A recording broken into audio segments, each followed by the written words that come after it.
प्रिय छात्रों, आप सभी का बहुत बहुत स्वागत है आपके अपने चैनल एनसीईआरटी मैथ्स पर। मेरा नाम है राज और मैं आपके अपने चैनल एनसीईआरटी मैथ्स पर बहुत बहुत स्वागत करता हूं। हम लोग कक्षा 10 एनसीईआरटी मैथ्स का सॉल्यूशन कर रहे थे, जिसमें हम लोग आज अध्याय 5 प्रश्नावली 5.1 के प्रश्न संख्या 2 का सॉल्यूशन करेंगे। इससे पिछला वीडियो में हम लोग प्रश्न संख्या 2 का पहला और दूसरा क्वेश्चन का सॉल्यूशन कर लिए थे। इस वीडियो में हम लोग 2 का तीसरा, चौथा और पांचवा का सॉल्यूशन करेंगे। तो बिना देरी किए वीडियो स्टार्ट करते हैं। वीडियो स्टार्ट करने से पहले यदि आप इस चैनल से पहली बार जुड़ रहे हैं, वीडियो पहली बार देख रहे हैं, तो चैनल को सब्सक्राइब कर ले और बेल आइकन को जरूर प्रेस कर ले, ताकि जब भी मैं नया वीडियो डालूं तो समय समय पर आपको नोटिफिकेशन के माध्यम से पता चलता रहे। तो चलिए वीडियो स्टार्ट करते हैं। प्रश्न संख्या 3 हल दिया है। a=4 और d=-3। प्रथम 4 पद ज्ञात करना है। क्वेश्चन क्या कह रहा है? दी हुई एपी के प्रथम 4 पद लिखिए, जबकि प्रथम पद ए एवं सारवंतर डी है। प्रथम पद दिया हुआ है और सारवंतर दिया हुआ है, और एपी के प्रथम 4 पद ज्ञात करना है। क्लियर है? तो हम लोग ज्ञात करते हैं। पहला पद हो जाएगा a1। हम लोग जानते हैं a1 क्या होता है? a। यहां पिछला क्वेश्चन में बता चुके हैं a1 a का मान कितना है? 4। क्लियर है? अब a2 ज्ञात करते हैं। a2 क्या हो जाएगा? a plus d। हम लोग जानते हैं a2 ज्ञात करना होगा तो a प्लस 1 कम d, 2 है तो 1 d, तो क्या होता है? a प्लस d, एक नहीं लिखते हैं। क्लियर है? a3 ज्ञात करना है तो a तो होवे करेगा, a होगा। क्लियर है? यहाँ 3 है तो 1 कम d, तो क्या हो जाएगा? 2d। क्लियर है?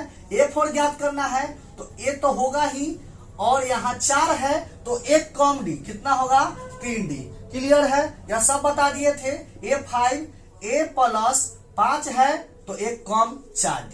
क्लियर है? a6 निकालना है तो a प्लस 6 है तो यहाँ क्या हो जाएगा? 5d, 1 कम d होता है। क्लियर है? तो यह पिछला वीडियो में बता दिए थे। यदि आप वह नहीं देखे हैं तो लिंक आपके डिस्क्रिप्शन में डाल दिया गया है, आप वो वीडियो जाके जरूर देखिए। अब देखते हैं a प्लस डी। a का मान कितना है? 4 प्लस d का मान कितना है? -3। तो कितना हो जाएगा? 4 और प्लस -3 घटेगा तो 1 हो जाएगा। तो a2 कितना हो गया? 1। अब a3 ज्ञात करते हैं तो a3 का फॉर्मूला हो जाएगा a प्लस 1 कम d, तो कितना होगा? 2d। तो a का मान कितना है? 4 प्लस 2 गुना d का मान कितना है? -3। तो कितना होगा? 4 प्लस 3 गुना 6, -6 हो जाएगा। घटेगा तो 6 में से 4 घटेगा तो 2, बड़ा में माइनस है तो -2। आगे निकाल लेते हैं a4। a4 का फॉर्मूला हो जाएगा a प्लस 3d। a का मान कितना है? 4 प्लस 3 गुना d का मान कितना है? -3। तो कितना हो जाएगा? 4 और 3 तिहाई 9, वो भी माइनस में, प्लस माइनस -9 घटेगा तो कितना हो जाएगा? -5। तो a4 का मान कितना हो गया? -5। क्लियर है? कोई दिक्कत नहीं है। इस प्रश्न में प्रथम 4 पद ज्ञात करना था तो हम लोग ज्ञात कर लिए। a1 4, दूसरा पद a2 हो गया 1, तीसरा पद a3 हो गया -2, और चौथा पद a4 हो गया -5। क्लियर है? तो यह प्रश्न यहां पर समाप्त हुआ। अब देखते हैं क्वेश्चन नंबर चौथा, पहला दूसरा का चौथा। इसमें भी प्रथम 4 पद ज्ञात करना है तो ज्ञात कर लेते हैं। चौथा हल दिया है। a दिया हुआ है -1 और d दिया हुआ है 1/2। a-1 और d=1/2। प्रथम 4 पद ज्ञात करना है तो हम लोग ज्ञात कर लेते हैं। तो a1, प्रथम पद a1 होता है a का मान कितना है? -1। a2 कितना होता है?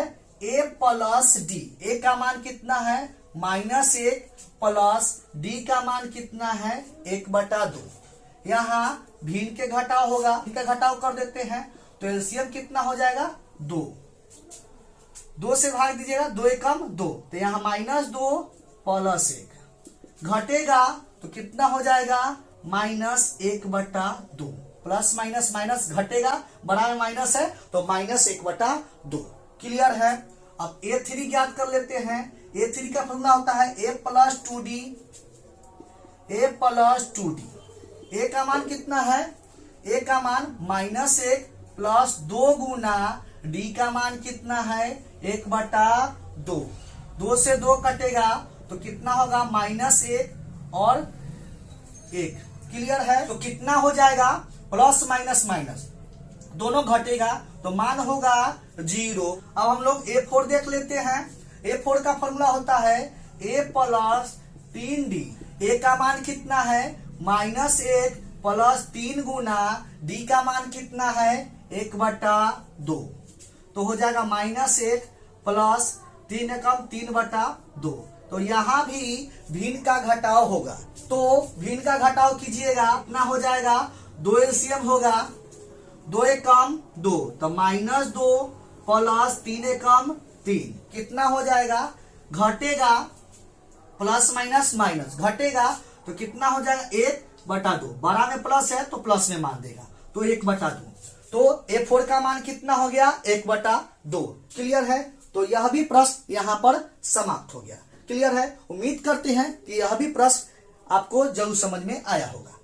यहाँ प्रश्न में 4 पद निकालना था, तो प्रथम पद A = -1, दूसरा पद A2 = -1/2, तीसरा पद A3 = 0 और चौथा पद A4 = 1/2। कोई दिक्कत नहीं है। अब नेक्स्ट प्रश्न देखते हैं। नेक्स्ट क्वेश्चन देखते हैं। क्वेश्चन नंबर 5 हल दिया है। हल दिया है। A = -1.25 और D = -0.25। इसमें भी प्रथम 4 पद ज्ञात करना है। A1 = होता है A का मान -1.25। क्लियर है। तो प्रथम पद -1.25। क्लियर है। नेक्स्ट देखते हैं A2 = होता है A प्लस D। A का मान कितना है -1.25 प्लस D का मान कितना है -0.25। क्लियर है। तो क्या हो जाएगा -1.25 और प्लस माइनस माइनस होगा, प्लस माइनस माइनस होगा, घटेगा तो -0.25। क्लियर है। कोई दिक्कत नहीं है। तो यहाँ माइनस माइनस प्लस होगा, छूटेगा। क्लियर है। जोड़िएगा तो 5 5 10 के 0 हासिल 1 2 2 4 1 5.1। क्लियर है। तो क्या हो जाएगा 1.50 और माइनस माइनस जुट जाएगा, लेकिन माइनस में ही मान देगा। तो कितना हो जाएगा A2 = -1.50। क्लियर है। कोई दिक्कत। आगे चलते हैं A3 = होता है A प्लस 2D। A का मान कितना है -1.25 प्लस 2 गुना D का मान कितना है -0.25। कोई दिक्कत। आगे चलते हैं। -1.25 और गुना कीजिएगा तो कितना होगा 25 दूना 50, 0.50 गुना कीजिएगा तो 0.50 और प्लस माइनस माइनस। क्लियर है। कोई दिक्कत नहीं है। अब जोड़ेंगे तो कितना होगा 5 और 5 2 7, 1.75 और दोनों माइनस में है तो जुट जाएगा, लेकिन माइनस में ही मान देगा। तो कितना हो जाएगा 1.75। क्लियर है। कोई दिक्कत नहीं है। तो हम लोग A3 का मान ज्ञात कर लिए। अब हम लोग A4 का मान ज्ञात करते हैं। A4 का फॉर्मूला होता है A प्लस 3D। A का मान कितना है -1.25 प्लस 3 गुना D का मान कितना है -0.25। तो कितना होगा -1.25 और यहां गुना कीजिएगा तो 3 से गुना कीजिएगा तो 25 से 75 और प्लस माइनस माइनस तो -0.75। क्लियर है। अब जोड़ेंगे, जोड़िएगा तो कितना होगा 5 5 10 के 0 हासिल 1 7 2 9 1 10 के 0 हासिल 1 और 1 1 2 कितना हो जाएगा 2.00 और माइनस माइनस जुट जाएगा लेकिन माइनस में ही मान देगा। क्लियर है। तो कितना हो जाएगा, दशमलव के बाद 0 का वैल्यू नहीं होता है तो कितना हो जाएगा -2। क्लियर है। तो A4 का मान कितना हो गया -2। तो इस प्रश्न में प्रथम 4 पद ज्ञात करना था तो हम लोग ज्ञात कर लिए। A1 का मान कितना हो जाएगा -1.25। A2 का मान कितना हो जाएगा -1.50। A3 का मान कितना हो जाएगा -1.75 और A4 का मान कितना हो जाएगा -2। क्लियर है। कोई दिक्कत नहीं है। तो यह भी प्रश्न यहाँ पर समाप्त होता है। हम उम्मीद करते हैं कि यह भी प्रश्न आपको जरूर समझ में आया होगा। तो हम लोग दूसरा का 3, 4 और 5 नंबर प्रश्न का हल कर लिए। तो यह प्रश्न यहाँ पर समाप्त होता है। हम उम्मीद करते हैं कि यह भी प्रश्न आपको जरूर समझ में आया होगा।